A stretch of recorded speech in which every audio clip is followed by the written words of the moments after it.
All right, painting party people, you know what time it is. It's game time. It's time to paint. Man, I think did we get on yesterday? I think we missed a day, man. I don't know. Look, it is so hot outside. I don't know what is what no more. It's 110 degrees outside right now, bruh. 110. People out here losing their minds. People out here losing their lives. It's so hot. My Lord, it's so hot. We were at the store today and Ollie was like, I know the guy wanted it to be hot today, but this is too much. He said that I about fell out.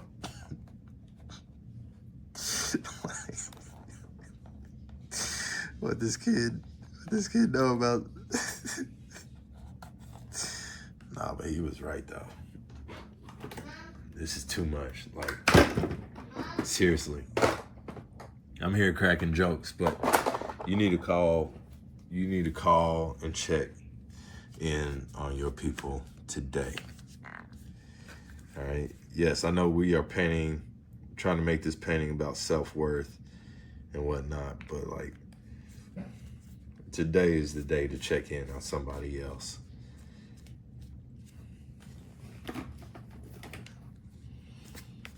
Cause, all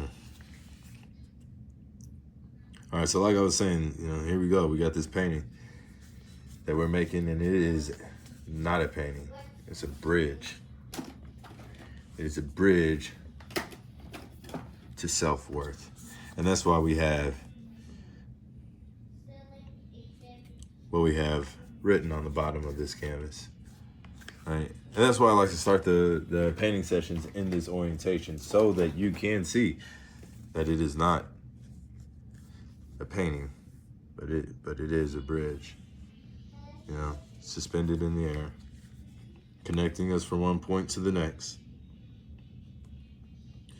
And this one is being designed with the intention of connecting us to our inner worth.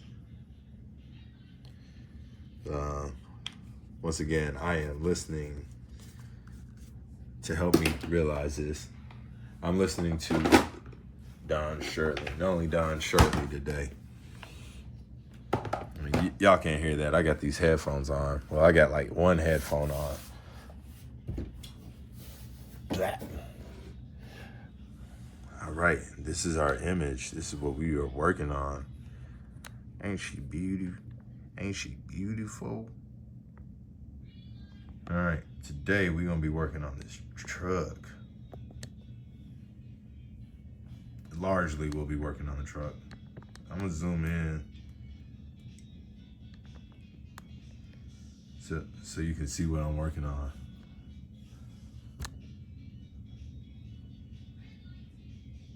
Y'all, it's so hot. I'm in here. Got my booty out. It's so hot. Oh my God. If I turn this camera around, you wouldn't see nothing but two cheeks. All right. There's one person that thought that was funny. All right, I got two giggles, so we'll take it. We'll take it. All right. So if it's hot in here, how must these clowns feel inside of this car? Probably like clowns. Okay, in case you are new to the party, one day I was sitting around and I was thinking. I said, I need a picture.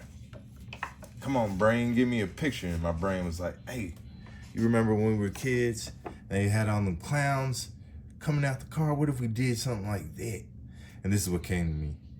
I was like, yeah, let's tell that story.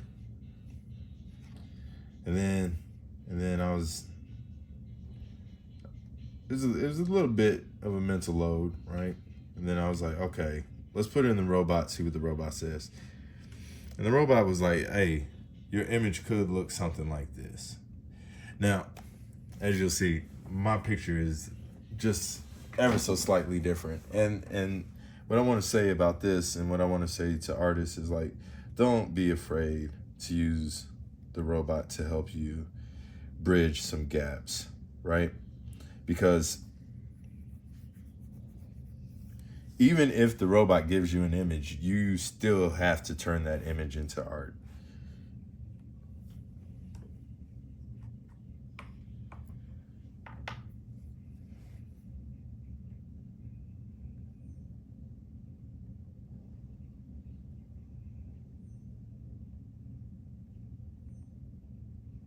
Yeah, I'm gonna let you sit with that one for a second.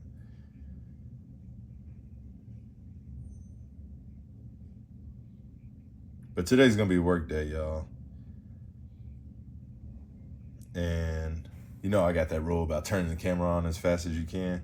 I wasn't really all that ready, so you know, y'all are getting the thoughts up front. We'll get some work here in the middle. But either way it goes, we're on for 30 minutes. I'm gonna be talking and painting with you for 30 minutes. After that 30 minutes, I'm gonna paint for about 30 minutes more, and I'm gonna get this video uploaded. That's usually about how long it takes.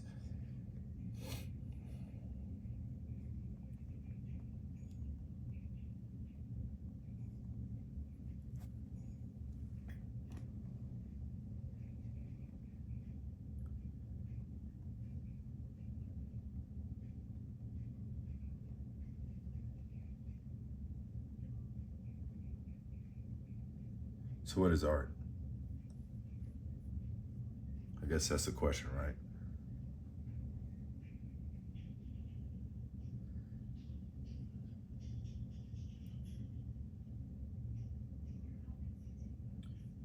And I don't know what art is. I don't know that anybody knows what art is. But I know this. I didn't wake up this morning and say, oh, you know what my house needs? You know what my family needs? We need some art.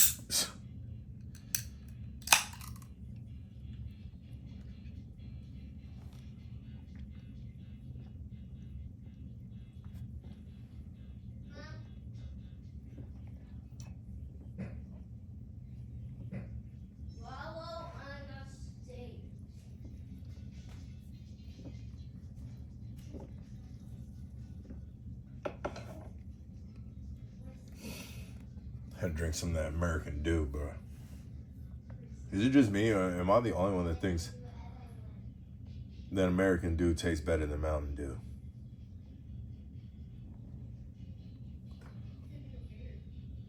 It might just be me.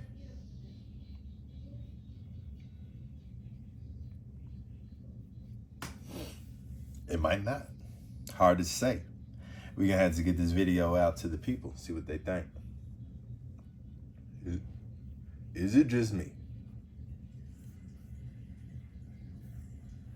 That's the question of the hour. That's the question of the day. All right. So one of my things is painters gotta paint, bruh. We don't ever want to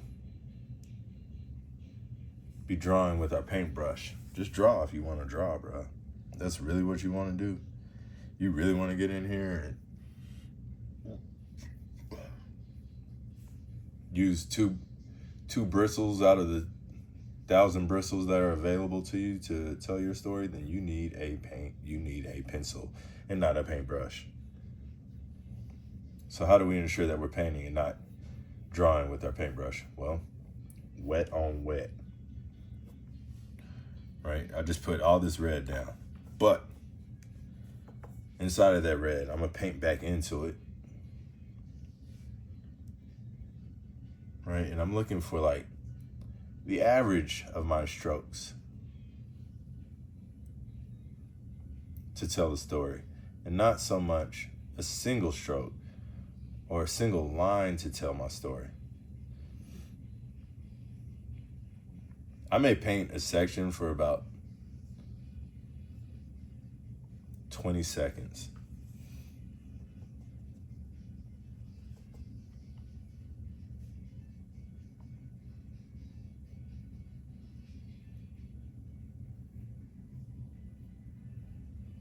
But once I've got like a good foundation of paint, like you don't really have to work it like that. It a lot of it just kind of happens automatically. Now, last time we painted, we had a visitor come in to the studio, started asking us all sorts of questions. I was so happy. I was trying to answer all the questions as fast as I possibly could, but you know, alas, time ran out. But one of the questions was, why red for the underpainting? And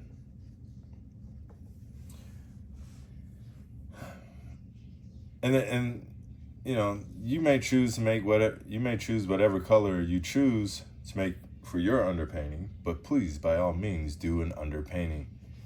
Not an underdrawing. Don't do no underdrawings. Painters got to paint, bruh. Painters got to paint.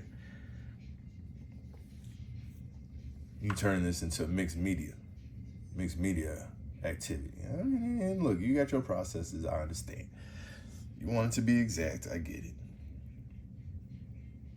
But to that, I still tell you, just go draw, bro. Please, just go draw. Because it's not like painting inherently makes your like the medium of painting somehow makes your work of art more or less valuable. I promise you, there are people that are drawing that are selling their art, their creations for whatever amount of money they imagine it to be worth. I promise you that.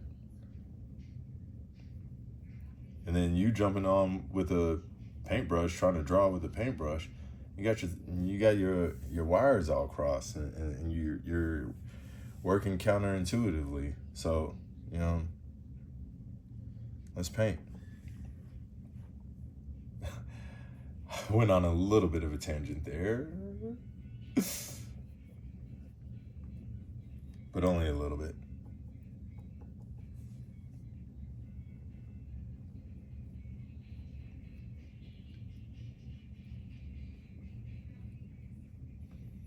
Y'all, it's so hot.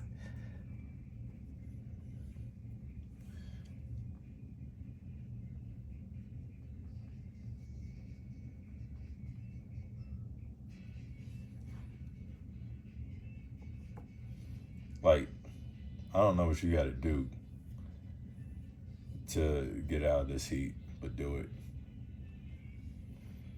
God bless those men that are out there working construction as we speak. They are outside working.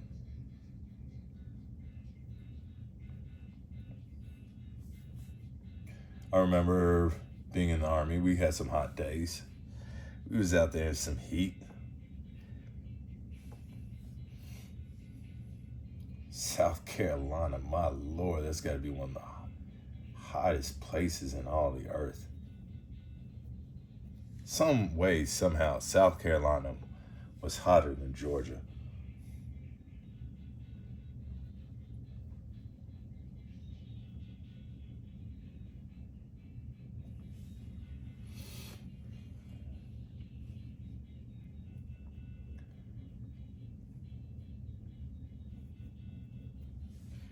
All right, so we've got this massive red truck.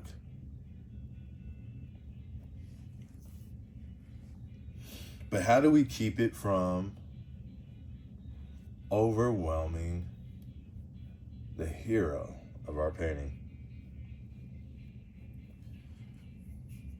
Let me tell you the purpose of this truck.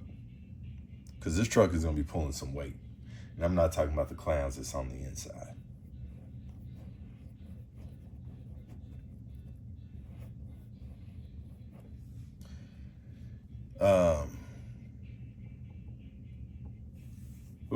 But let me show you how we're going to make it work. And then I'll explain to you what I'm doing. Red, remember, red truck. But yes, I am putting down Payne's Gray first. And this goes back to this concept or this idea that I was introducing. I may even change brushes. Let's go to the big brush. this idea and this concept that I was introducing in the previous video. If you have an object that exists in the shadows, the first color you put down is going to be your black. And then from that black, you'll add the color that your object is. Lucky me, my color is red, so I'll just go to whatever that color is. I don't need to like build a color inside of here.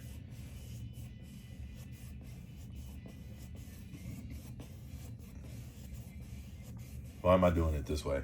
Well, like I said, painters got to paint, right? Painting has to exist inside of paint.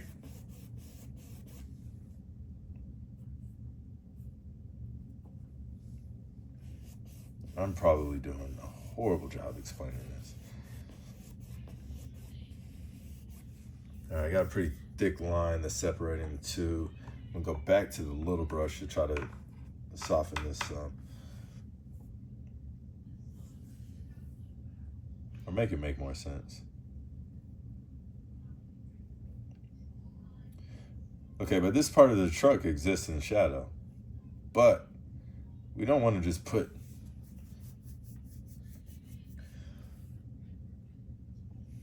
we don't just want to put like a black shadow on the side of the car. That wouldn't, that color change wouldn't make sense, and it would start like creating like structure things that we're not looking for.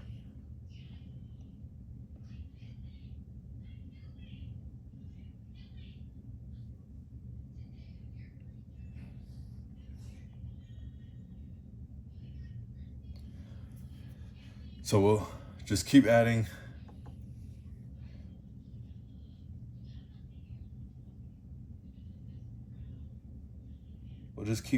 our colors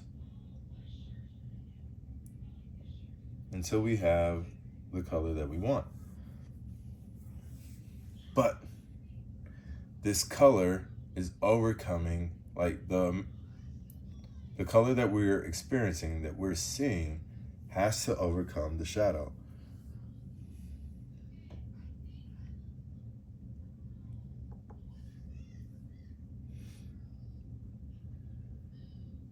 And because we put the black down first, we get to control that balance. We get to control that rate.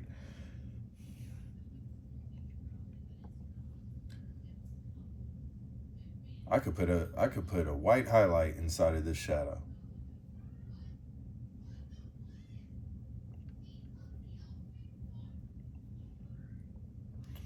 And this gives me a perfect balance between image and structure.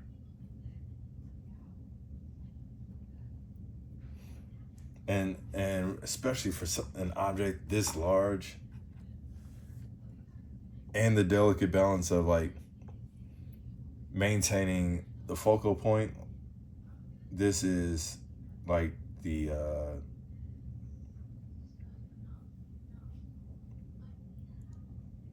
this technique would be like the technique to use. It would be like a gift from heaven itself.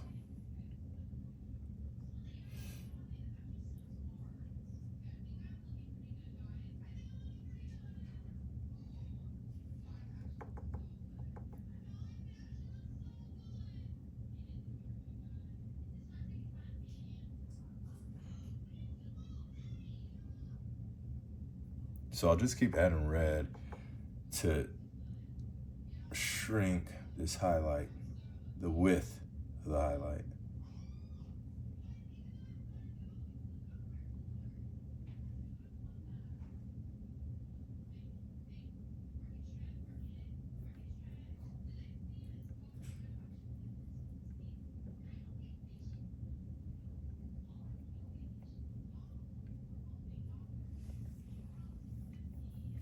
Okay, so like we still got a bunch of black down here. Oh my goodness, it's 20 minutes into this video already.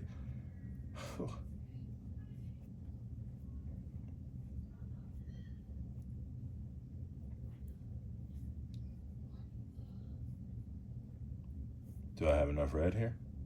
Probably not. I'll just keep adding red.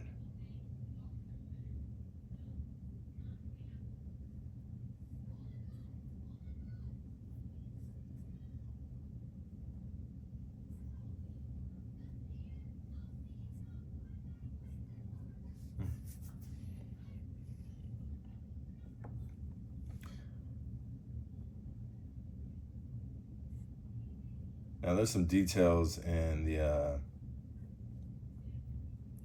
the generated image that I could go for, but like I said, my interest for this truck, I didn't say this, but I'm gonna say it now. My interest for this truck is to work for me from 50 feet away. I need this truck to make sense to the person that is across the room. I don't need this truck to make sense to the person that is 5 feet away. You know, when the viewer gets 5 feet away, I want all their attention on our friend Gerald over here. I don't want them looking at this anymore. Even though this is what we're using in order to get them to come look at Gerald.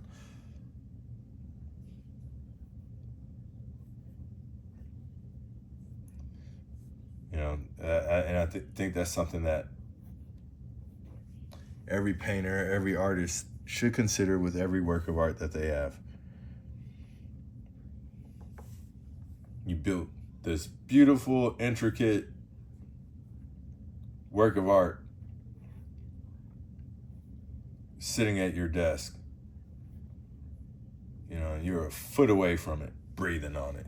Every time you breathe, the breath float over the top of the paper. And not once did you consider the person that would at one point experience your image from 10 times the distance that you created it.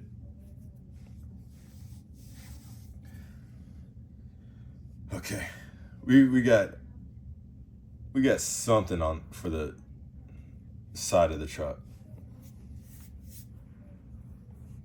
We'll take it.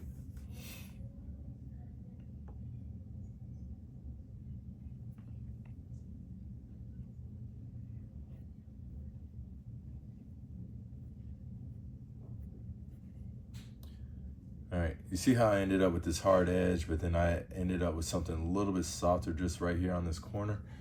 I think you can see that. That's because I didn't have any paint for this, for the grill to exist in up here. So just kind of like, it ended up making that hard edge.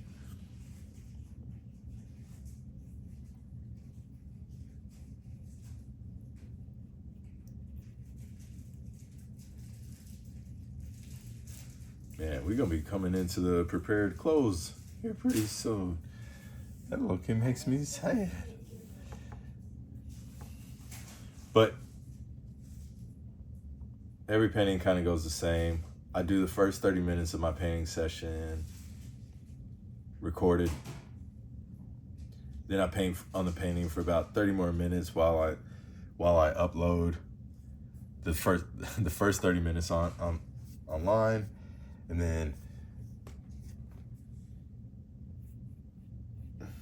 then I make the thumbnail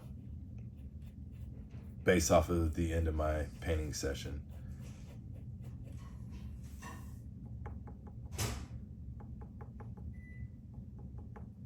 So you may see something, you know, on the thumbnail that you don't ever see inside of the painting session. So it's not that I'm like lying, not lying to you.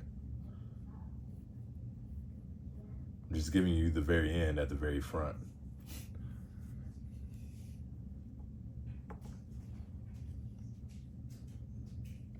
You know, I have this belief that if you're asking for someone's time, then the exchange, you know, the longer you hang with me, the more value I should have created for you.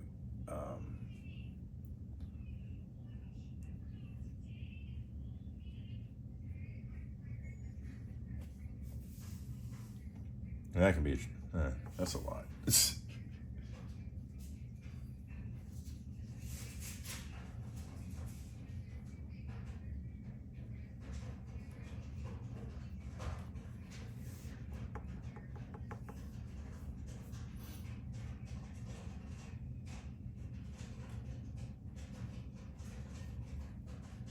Okay, so one of the things that you can do as a painter is subtraction by addition. It would be nearly impossible to go in here and paint every single individual grill. But what I can do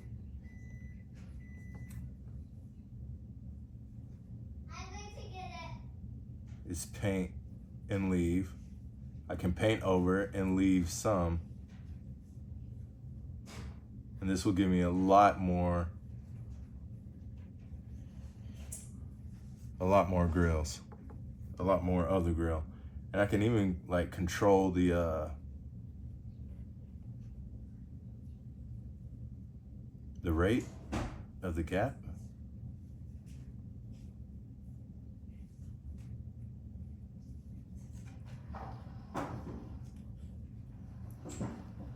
Okay, let's see. How am I doing on time? I think I'm at, I'm at 27 minutes.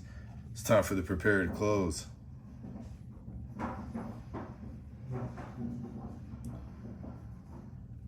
All right, so here we go. Prepare to close.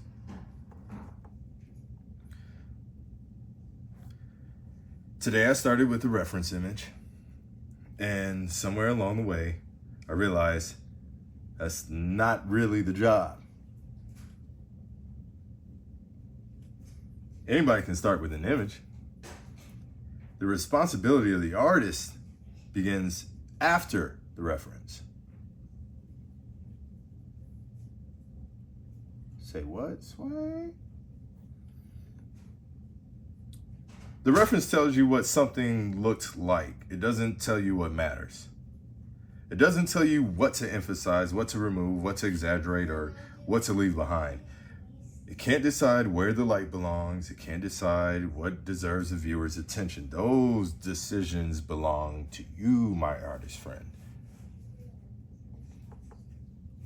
And that's where art begins. As artists, we're constantly borrowing information from the world around us. We study photographs, we study life, we study other artists, and there's nothing wrong with that. But if all we do is reproduce what we're given, then we haven't really created anything.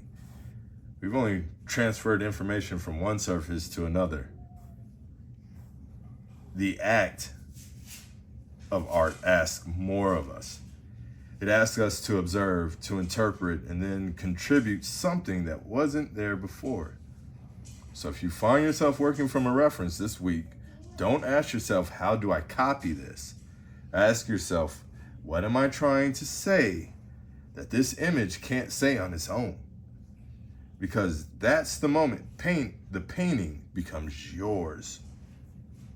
The reference may have started the work, but it's your decisions that make it art. All right, y'all. It's been great painting with you, alongside of you. For the highlights,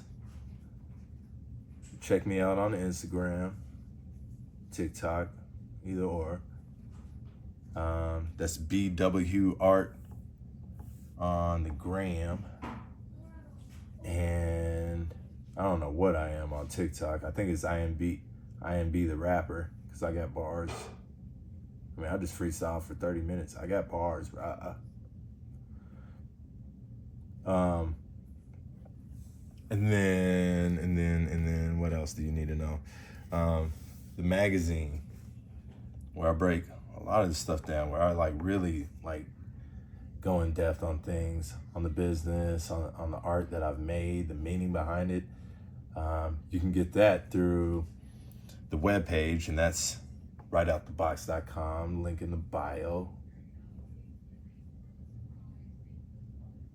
All right, but we're gonna go ahead and cut it off there. We will be back tomorrow, putting some more strokes on this thing, getting these clowns looking like they going somewhere. Oh Lord, it's 30 minutes. All right, yeah, cutting this thing off. Peace.